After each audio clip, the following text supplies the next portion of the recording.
ഇൻഫോസ്പെയറിൻ്റെ പുതിയൊരു വീഡിയോയിലേക്ക് ഏവർക്കും സ്വാഗതം. ചാനൽ ആദ്യമായിട്ട് കാണുന്നവരാണെങ്കിൽ സബ്സ്ക്രൈബ് ചെയ്ത് ലൈക്കും കൂടി ചെയ്ത് കാണാൻ മറക്കല്ലേ.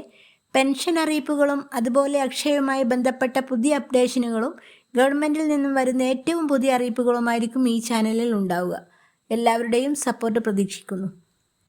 മാർച്ച് മാസത്തെ റേഷൻ വിതരണം ഇന്നു മുതൽ ആരംഭിച്ചു. മാസാന്ത്യ സ്റ്റോക്കെടുപ്പിൻ്റെ ഭാഗമായി തിങ്കളാഴ്ച റേഷൻ കട അവധിയായതിനാലാണ് ഇന്നു മുതൽ വിതരണം ആരംഭിച്ചിരിക്കുന്നത്. മാർച്ച് മാസത്തിലെ മണ്ണെണ്ണ വിതരണത്തിലും ഒരുപാട് മാറ്റങ്ങളുണ്ട്. 3 മാസത്തിലൊരിക്കൽ നൽകിയിരുന്ന മണ്ണെണ്ണ വിഹിതം ഈ മാസം തന്നെ പൂർണ്ണമായും വിതരണം ചെയ്യാൻ ഭക്ഷ്യവകുപ്പ് തീരുമാനിച്ചിരിക്കുന്നു.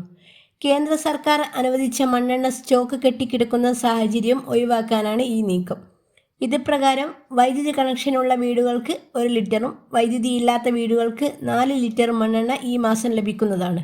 2025-26 സാമ്പത്തിക വർഷത്തിൻ്റെ 4ാം പാദത്തിൽ അനുവദിച്ച വിഹിതം ജനുവരി ഫെബ്രുവരി മാസങ്ങളിൽ വാങ്ങിയവർക്കും വാങ്ങാത്തവർക്കും ഈ ആനുകൂല്യം പ്രയോജനപ്പെടുത്താം.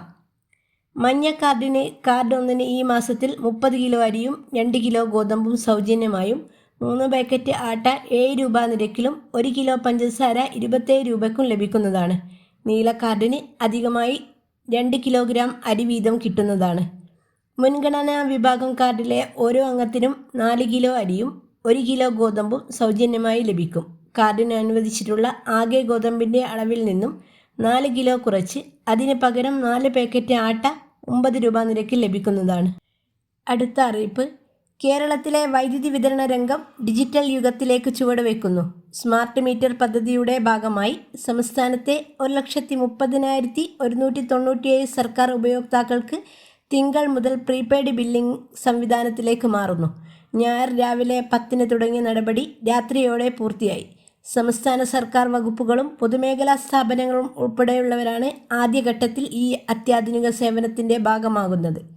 മൊബൈൽ ഫോൺ റീചാർജ് ചെയ്യുന്നത് പോലെ ആവശ്യമായ തുകയ്ക്ക് മാത്രം വൈദ്യുതി മുൻകൂട്ടി വാങ്ങാം.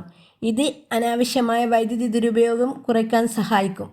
മീറ്റർ റീഡിങ്ങിലെ പിശകുകളോ വൈകിയുള്ള ബില്ലുകളോ പ്രശ്നമാകില്ല. കൃത്യമായ കണക്കുകൾ ഉപയോക്താവിന് നേരിട്ട് അറിയാൻ സാധിക്കും. ബാലൻസ് പരിശോധിക്കാനും റീചാർജ് ചെയ്യാനുമായി പോർട്ടൽ സജ്ജമായി. KCB സ്മാർട്ട് പ്ലസ് എന്ന മൊബൈൽ ആപ്പ് ഉടൻ പുറത്തിറങ്ങും. ഡ്യൂട്ടി ഇനത്തിൽ KCB നൽകേണ്ട തുക ആദ്യഘട്ടത്തിലെ റീചാർജിങ്ങിന് ഉപയോഗിക്കാൻ സർക്കാർ തീരുമാനിച്ചിരിക്കുകയാണ്. കേന്ദ്ര സർക്കാർ സ്ഥാപനങ്ങളിൽ സ്മാർട്ട് മീറ്ററുകൾ സ്ഥാപിച്ചിട്ടുണ്ടെങ്കിലും പോസ്റ്റ് പെയ്ഡ് രീതി തന്നെ തുടരും.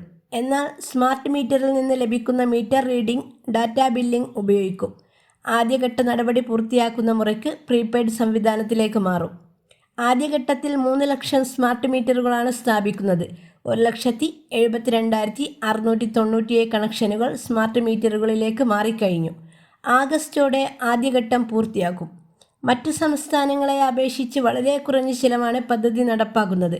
15% കേന്ദ്ര ഗ്രാന്റ് ലഭിക്കുന്ന ഡോടെക്സ് മാതൃകയേക്കാൾ കുറഞ്ഞ നിരക്കിൽ പദ്ധതി നടപ്പാക്കാൻ ഈ ബദൽ രീതിയിലൂടെ കേരളത്തിന് സാധിച്ചു.